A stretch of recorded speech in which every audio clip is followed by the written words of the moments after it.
Welcome into the DFS Den. It's Dave Eddy here, aka Corporal Eddy on Twitter, here for the championship round. We've got a couple of really good matchups here, of course, and I'm going to be talking to you about the showdown from each of them. And we're going to go ahead and start with the Bengals and the Chiefs here. And, showdown, if you've been watching my video or if you play, obviously, is different than, the typical main slate videos that you know me from more than likely. So in the showdown, you've got a captain spot. In that captain spot, their salary of the player is going to be 1.5 times what it would be in the flex. And then in the flex, you've got 5 spots that you need to fill in there as well. So obviously, there's a lot of strategy, that's involved around that. You definitely need to make sure that that captain position is correlated. So, on this slate, for example, you've got 2 pocket passers, basically. I mean, I know they both are a little bit mobile, but for the most part, we would consider them pocket passers, especially with, Mahomes and his ankle. So, you've got to decide, do you want to stack a captain quarterback with 1 or 2 pass catchers? We'll get into that a little bit later on, but, something you want to think about. If you've got a running back at captain, maybe you want to stack it with the defense. If you've got a wide receiver or a tight end or a really good pass catching running back, like, McKinnon in this matchup, then you're going to want to stack them with the quarterback. So that's something to think about there. I also almost exclusively limit it to 1 kicker per matchup, unless it's going to be, a game that I expect, maybe a 13-10, something like that game where the kickers have an opportunity to be an optimal score. Then I could consider multiple kickers, but almost always it's 1. Very rarely, a very extreme circumstance to play a kicker at captain. And then, with defenses, typically I like to put 1 in there as well, and a max of 1. So, again, another extreme circumstance or 2 really good defenses or something, you might want to slip 2 in. But that's kind of the differences, between showdowns and the regular slate. So let's go ahead and hop into this one in particular. We start off with the best captain picks. And in this matchup, both of these matchups, we got so many good players that there's a lot of ways to go. Typically, I prefer a pass catcher, in the captain spot, but, that's just my preference. Again, each showdown is just like any slate. It's always unique. So here, Jamar Chase is probably where I'm going to have the highest exposure. I could see, 40, 50% of Jamar Chase. It's obviously the, favorite target of Joe Burrow, and he can have a ceiling game as high as anybody. So going to have a lot of interest there. Of course, when I play him, I will be pairing him with Burrow in the flex. I like McKinnon here as well. Again, pass catchers, kind of where I think you can have the best chance of taking stuff down, getting the highest scores. And even though McKinnon's a running back, we know that he is an excellent pass catcher. And, you can kind of ignore the last game where he had not even a single target. I don't think we see that again. With how involved he typically is in the passing game, I think we can chalk that up as an outlier and go from there. I do like Joe Burrow in this case. If I'm going to be playing Burrow in the captain spot, really the choice becomes how many pass catchers do I put with him. If I'm going to be doing a pocket passer, unless it's like an elite runner like a Jalen Hurts or Justin Fields, Lamar Jackson, unless it's somebody like that, then if I'm going to put him in the captain spot, I need 2 pass catchers. If they're going to be optimal, unless it's going to be, super low scoring game, which maybe then I'm not interested in a quarterback at captain. But in a typical game of pocket passer, I'm looking for 2 pass catchers. Isaac Pacheco, I'm interested in him a little bit. If he can just do what he's been doing lately, he's not a game breaker here by any stretch of the imagination, but he's very consistently been getting you about 12 points, which is fine. If he slips in a second touchdown instead of just 1, then I could see him being an optimal captain and probably be a little bit, under the radar. So some leverage if you play him there, because I don't think he's going to be very popular in the captain spot. And then Tyler Boyd, T. Higgins. Again, I love the pass catchers. Throw them in there. Obviously, you can add Travis Kelce into that mix as well. You've got some really good pass catching options here. And then both quarterbacks are in play. I'm a little hesitant on Mahomes with that ankle injury. I'll probably just play it safe and not put him in my captain spot. But obviously, if that's something that you want to do, you're probably going to get the lowest captain ownership. You're going to get a Mahomes, maybe I'm going to say ever, maybe, but in recent memory because of that injury. So I don't mind it if you do it. I'm just probably going to shy away myself. And then speaking of those quarterbacks, more interested here in Burrow than I am Mahomes. I do think Cincinnati wins the game. I could see something along the lines of a 27-21 type game. And I can see the Bengals being on the positive side of that. Again, I talked about earlier with that ankle of Mahomes.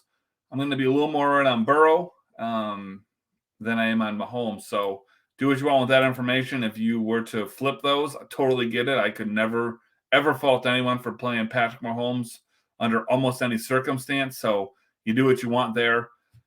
Again, you kind of got to decide if you're playing either one of them in the flex. Do you want to force one or do you want to force two, pass catchers with them?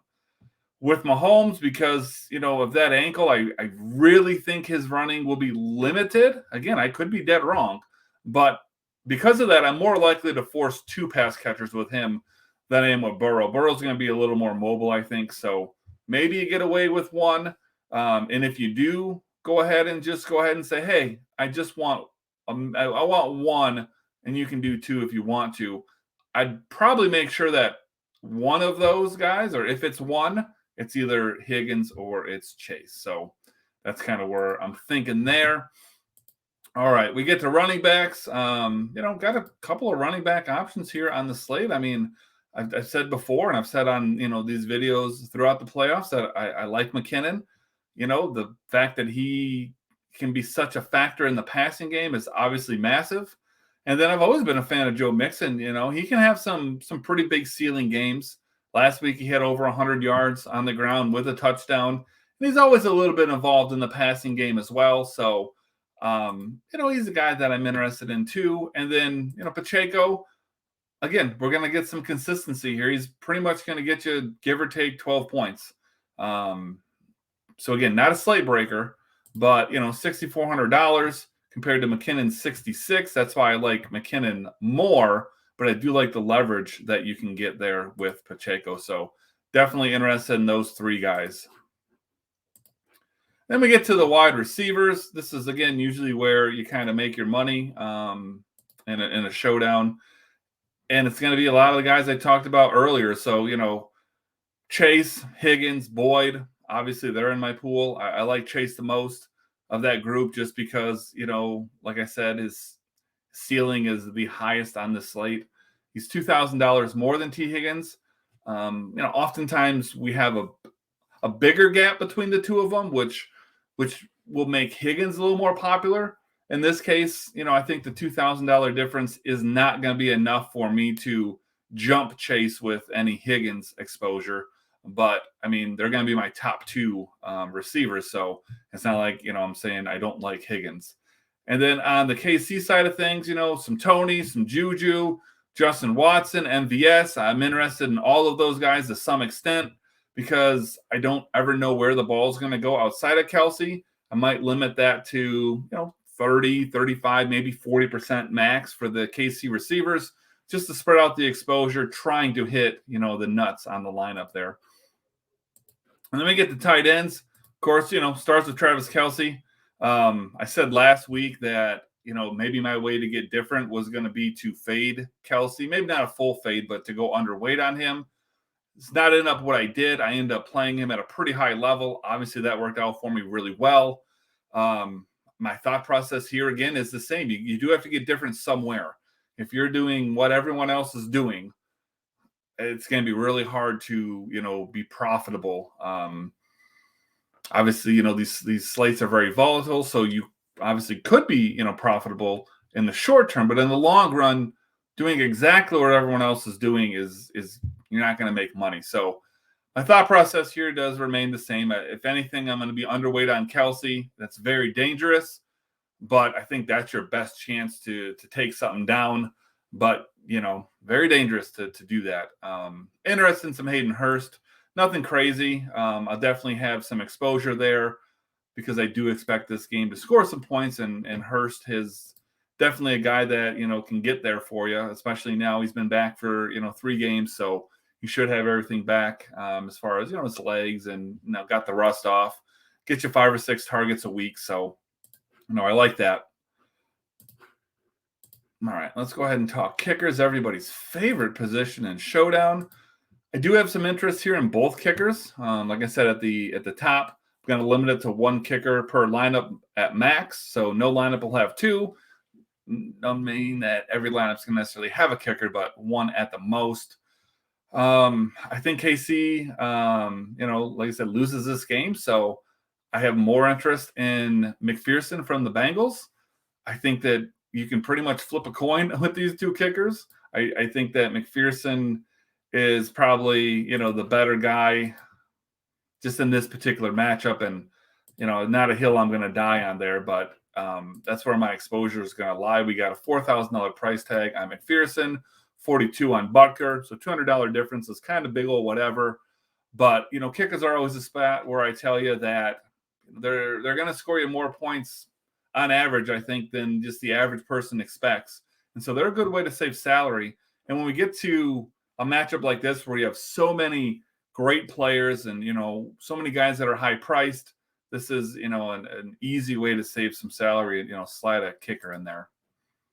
And then lastly, defense, special teams. I do expect there to be some points here. I don't think it's going to be, 45, 48 kind of a thing, but even so, where you get points from defenses isn't so much on, how many points they give up. Obviously, it plays a factor, but, getting sacks is huge. Interceptions, getting, turnovers in general. But scoring a touchdown on defense, a pick 6 typically, is where it really makes or breaks. And, I don't really see, these quarterbacks, flinging around a bunch of interceptions, but I can see some sacks on both sides for sure. And, you just never know when a defensive touchdown is going to strike. So I pretty much always have both defenses in play here.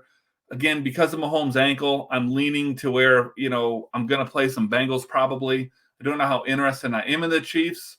Again, I do expect the Bengals to win here. So if I have Chiefs exposure, probably going to limit it to 10, 15%. Bengals exposure, I probably don't go over 40. But again, another spot where you can save some money. Bengals defense is 3,400, for example.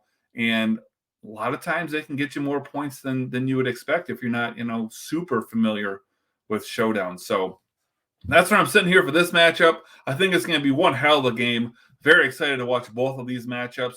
Hopefully we'll win some money in DFS at the same time. If you haven't done so yet, go ahead, pop on over here, subscribe to the channel. Make sure you turn on the notifications so you get an alert every time a new video comes out. And then drop a like on here so I know that you've been enjoying them.